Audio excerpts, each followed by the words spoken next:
네, 여러분 안녕하십니까? 안컴입니다.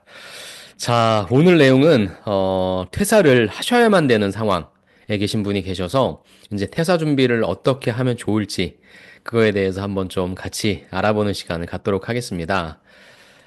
실제 사연은 이렇습니다. 결국에는 권고사직을 받아들여서 올해 연말까지만 회사를 다니기로 하셨다고 합니다.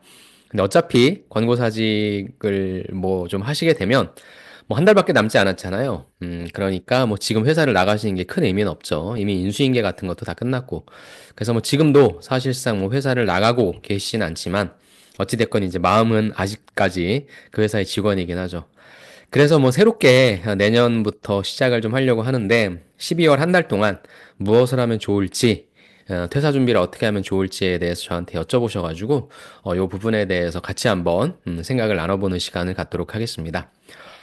물론 뭐 제가 말씀드리는 게 정답은 절대 아니고요. 저라면은 이런 식으로 접근을 해서 어차피 나와야 되잖아요. 그렇죠. 나와야 되는 분들이라고 한다면 이렇게 좀 퇴사를 준비하셔라 라는 말씀을 좀 드리고 싶습니다. 먼저 첫 번째는 마음을 좀 다스리셔야 돼요. 이게 사실 좀 힘들거든요. 그래서 제가 옆에 이제 부제를 좀 달았는데, 그리고 아무도 없었다. 사실 회사 다닐 때는 뭐 평소에 친하게 지내시던 뭐 동료분도 계실 거고, 선후배분도 계실 거고, 그래서 뭐 끝나고 나서 소주 한 잔을 기울이신다거나, 아니면은 뭐 낮에 같이 뭐 이런저런 고민이 있을 때 차 한 잔 하면서 뭐 이런저런 고민들도 같이 나누셨을 텐데, 퇴사하시면은 사실상 이제 이분들을 처음에 만납니다. 처음에 만나는데 점점 만나는 횟수, 이제 빈도수가 떨어지겠죠. 그러다 보면, 이 소속감이 있던 곳에서 멀어지게 되다 보면 참 이 마음이 솔직히 많이 힘듭니다. 이거는 근속연수가 오래되신 분들은 더욱더 그럴 것 같고, 회사 생활을 굉장히 더욱더 적극적이고, 열심히 하셨던 분들은 그 공허함은 조금 더 클 것 같거든요.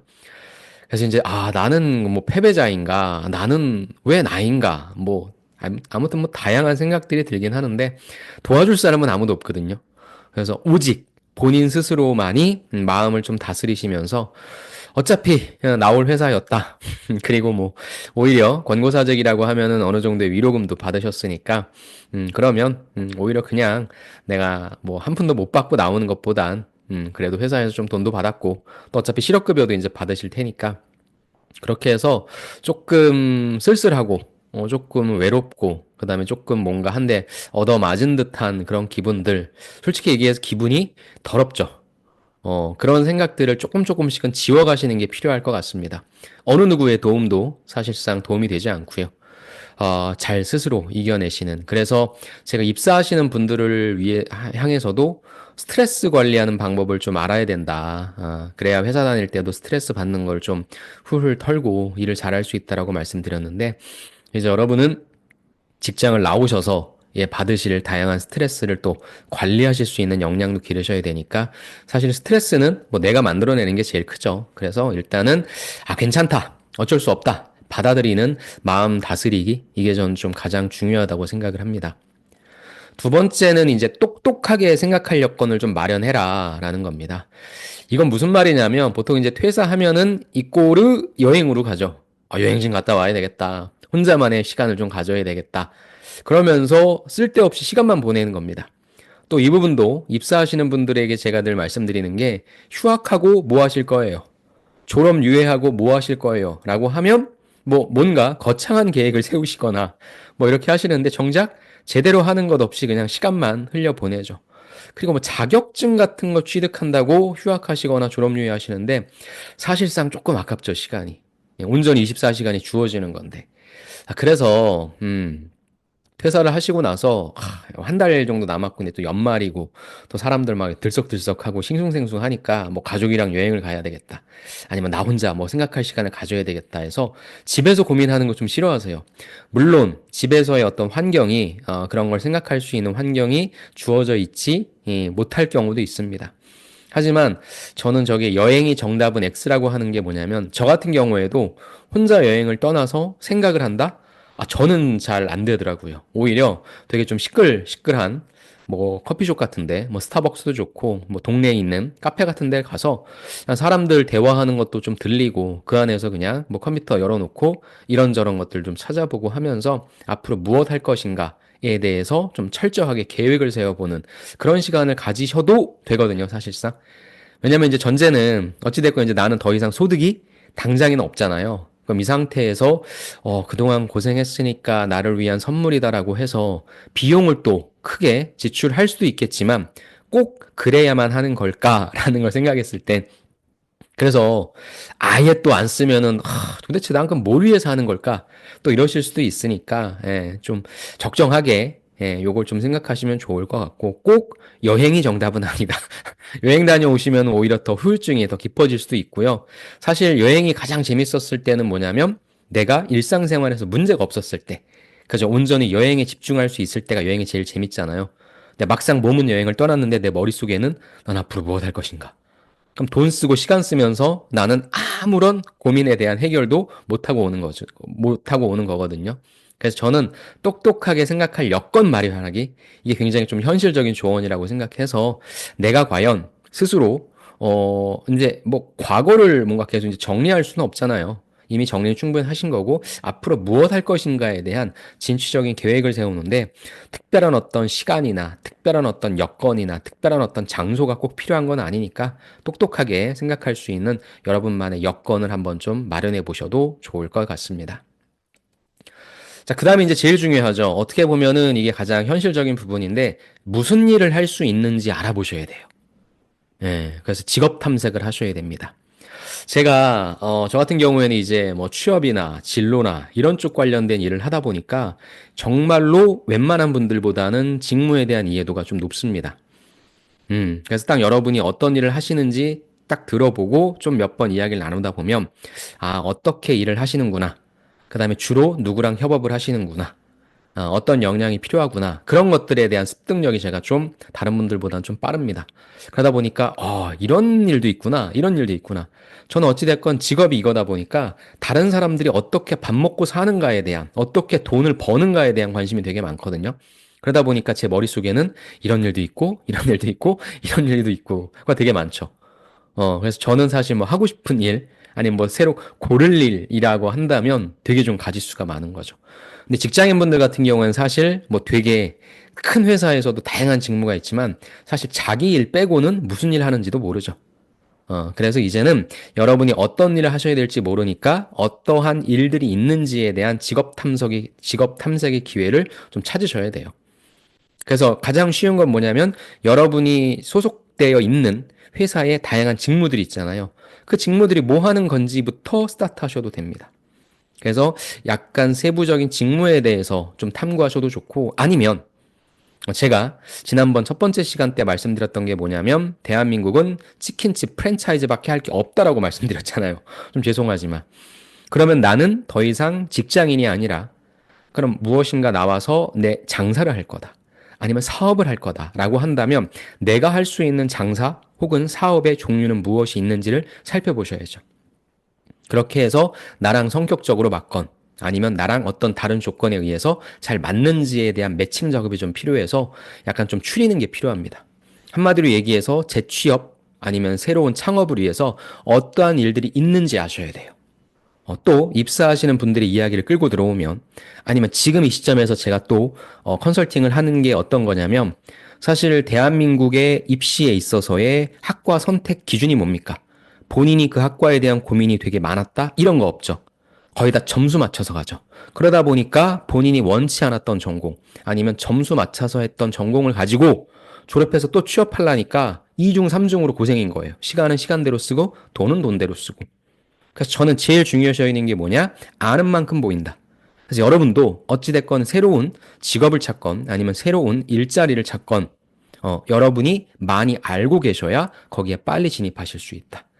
잘 모르는 상태에서 그냥 뭐 해 먹고 살지? 잘 모르는 상태에서 어떻게든 될 수 있을 거야. 이것처럼 모호한 건 없죠. 지금처럼 특히나 경기가 좋지 않은 상황에선 정신 똑바로 차려야 될 것이고 특히나 지금 권고사직을 뭐 당하신다라고 해서 이렇게 표현하면 안 되겠죠. 권고사직으로 나오셔야 된다라고 하는 분들은 어느 정도의 나이대도 있으시겠죠. 그럼 선택 잘 하셔야 됩니다. 기회비용은 큽니다. 우리가 유튜브에서만 눌러봐도 정말로 다양한 일들이 있어요. 하지만 그런 것들을 보실 때 조심하셔야 될 게 항상 부정적인 댓글, 그걸 왜 하냐? 하면 망한다. 아, 물론 망할 수도 있고 잘 될 수도 있어요. 근데 그게 나랑 맞으면 망한다라고 하는 리스크는 있지만 내가 선택할 수 있는 일은 되는 거니까 저는 다른 건 차치하고 어떤 일들이 있는지, 그래서 나는 다음 플랜이 이런 일들을 할 거야라고 5가지에서 10가지 정도는 추릴 수 있어야 되지 않을까. 의외로 현직자분들이 경력자분들이 업에 대해서 더 몰라요. 정말 모릅니다. 그러니까 요거에 대해서 다시 한번 좀 탐구하는 시간을 좀 가져보시면 좋을 것 같고, 이 부분을 이제 제가 같이 하나씩 좀 알아보려고 합니다. 근데 가장 쉽게 알아볼 수 있는 방법은 뭐 재취업, 중장년 재취업, 뭐 이런 식으로 검색해 보면 국가기관에서 뭐 이렇게 서포트해주고 이렇게 뭔가 지원해주는 그런 것들이 있긴 한데, 그런 거에서부터 스타트를 해서 계속적으로 빌드업해서 검색을 하신다면 하나하나씩을 아시게 될 거예요. 그래서 뭐 예를 들어서 12월 1일부터 12월 31일까지 나는 매일매일 어떠한 일들이 있는지를 알아보겠다라고 하면 이미 31가지의 직업에 대해서 알아볼 수 있게 되는 거니까 이걸 매일매일의 루틴으로 삼으시면 전 너무 좋을 것 같습니다. 자, 그 다음에 또 조심하셔야 될 게 함부로 투자하지 말기죠. 어찌됐건 지금 국내 증시 시장은 너무나 안 좋기 때문에 국내 증시에 투자하시는 분들은 안 계시겠죠. 그다음 부동산도 뭐 좋진 않으니까 부동산을 투자하시는 분들도 안 계실 텐데, 지금 시점에서 코인이 좀 약간 요동치고 있고 특히나 미국 주식이 굉장히 좀 잘 나가고 있다 보니까 큰 돈을 손에 얻었죠. 그러다 보니까 그럼 이 돈을 조금만 잘 굴리면 사실 월급보다 더 많이 받을 수 있겠구나. 그렇게 해서 거기에 함부로 투자하신다거나, 뭐 제대로 잘 아시고 그쪽 금융 관련된 지식을 갖고 계신 분들이 투자하시면 좋겠지만 세상에 공짜 점심은 없죠.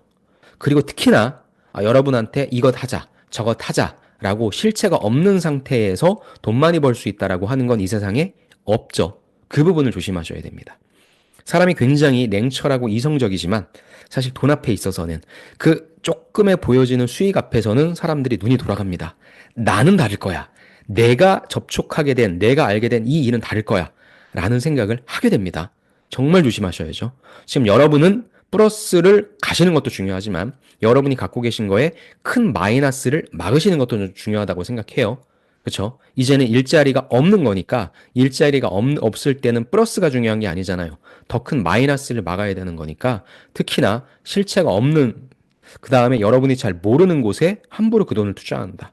물론 짧게는 잘 될 수도 있어요. 근데 세상에 공짜 점심은 없습니다. 여러분한테 그 큰 돈을 벌어주는 걸 여러분한테 그 기회를 왜 줍니까? 그런 건 없죠.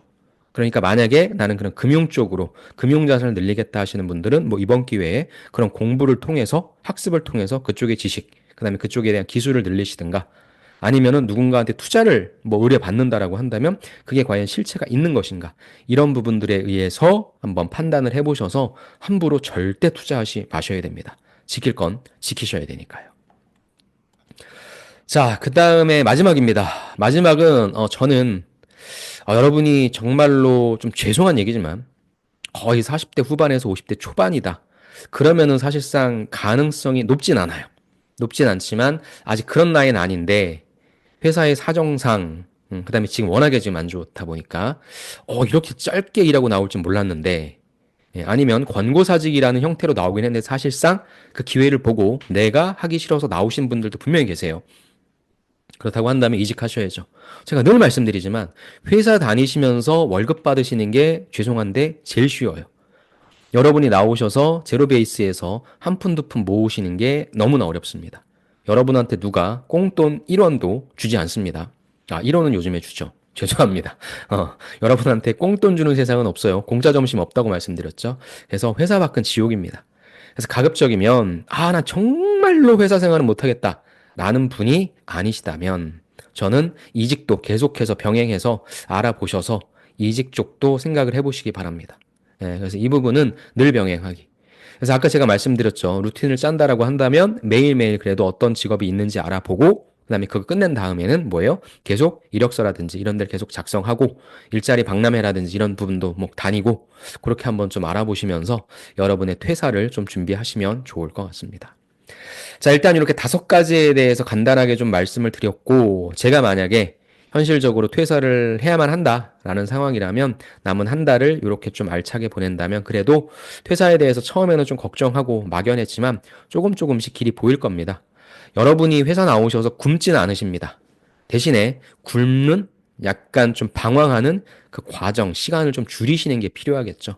그리고 여러분이 오히려 회사를 나오셔서 더 큰 기회도 잡으실 수 있으니까 아까 말씀드렸죠. 제일 중요한 건 마인드 컨트롤 잘 하시면서 주어져 있는 상황을 잘 한번 받아들이자.